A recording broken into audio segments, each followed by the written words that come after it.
好学的非凡者们，今天继续我们的神秘学课程。上节课我们学习了非凡途径，这节课我们来详细认识一些途径。第一个途径是克莱恩遵从内心声音选择的占卜家途径。占卜家途径的人擅长占卜、灵视等能力，神秘学知识非常丰富，但早期战斗能力不强，随着序列升高，能力会越来越神奇。从序列9到序列7依次为占卜家、小丑、魔术师。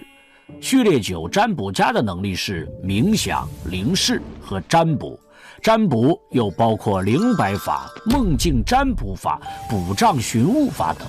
但缺乏直接的对敌手段。相应的，在神秘学知识上，占卜家会比窥秘人更博学、更专业。晋升序列8小丑后，具有超强的身体协调性与平衡能力，精准的身体控制能力，出众的敏捷和速度，还算可以的力量，擅长技巧性格斗，能够有效掌控面部表情和肢体语言，谎言更容易让人确信。新增了直觉预感和化纸张为飞刀的能力。职业者小队在与瑞尔比伯对战过程中遇到的马戏团小丑就是序列7魔术师，拥有伤害转移、火焰跳跃、空气弹、纸人替身、操纵火焰、制造幻觉等能力。在序列7阶段，伤害转移的能力是可以把要害位置的伤口转移至手臂等不太重要的地方，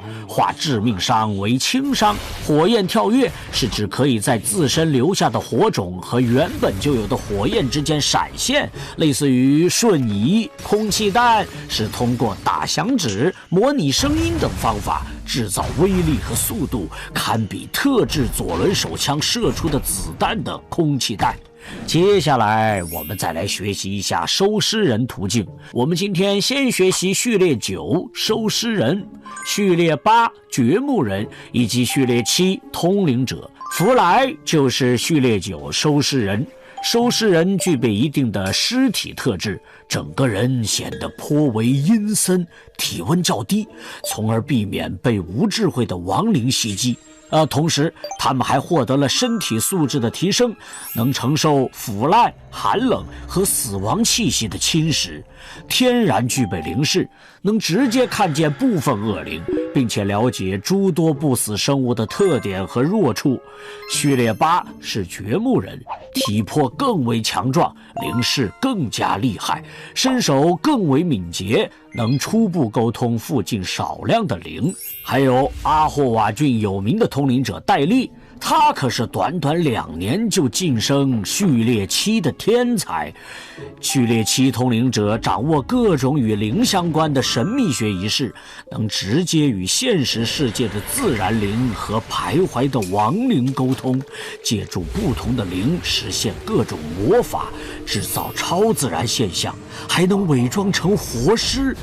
忍受腐烂、寒冷、死亡等气息的侵蚀，拥有死亡之眼的能力，能找出不死生物的弱点。还有我们停更职业小队里最多人选择的途径——不眠者途径。从序列9到序列7依次为不眠者、午夜诗人、梦魇。比如我们的队长邓恩，他就是序列7梦魇，能自由地出入极大范围内每一位熟睡者的梦里，强制拉人入梦。这种能力在100米距离内有一定效果，但需要时间逐渐生效。还有伦纳德序列8午夜诗人，擅长格斗、射击、攀爬和感应，也擅长用不同风格的诗篇对周围的生灵造成不同的影响。简单来说，就是暴力诗人。不眠者途径的非凡者，即使在没有光照的条件下，也具备卓越的视力。每天只需3到4个小时的休息时间就足够了。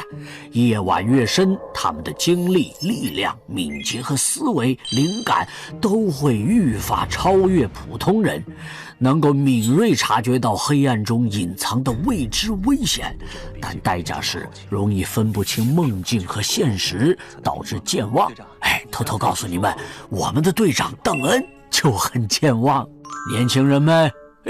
集中注意力，我们还有2个神秘学知识没学完呢。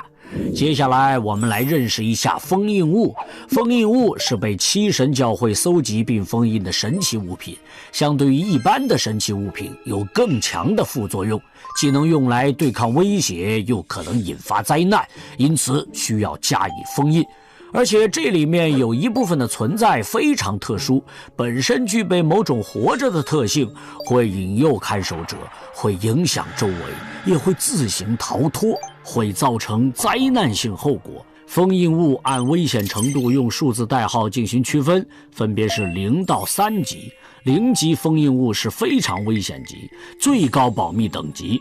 1级封印物是高度危险级，可有限利用。2级封印物是危险级，各大城市的中央教堂可保存3到5件。3级封印物是有一定危险级，需小心使用，必须3人以上的行动才能申请。通过数字就该明白它代表着什么，比如2049就是危险级49号封印物，安提戈努斯家族诡异木偶。最后一个神秘学知识，符咒。符咒就像魔法世界的一次性技能卡片，是具备一定特殊能力，可用于激烈战斗的物品。相比其他魔法道具，符咒的负面效果较少，它必须通过仪式制作，向高位神秘力量祈求力量，用可承载的材料和对应的符号将获得的力量固定下来。制作者可自行设定开启咒文，念完咒文并灌注灵性后，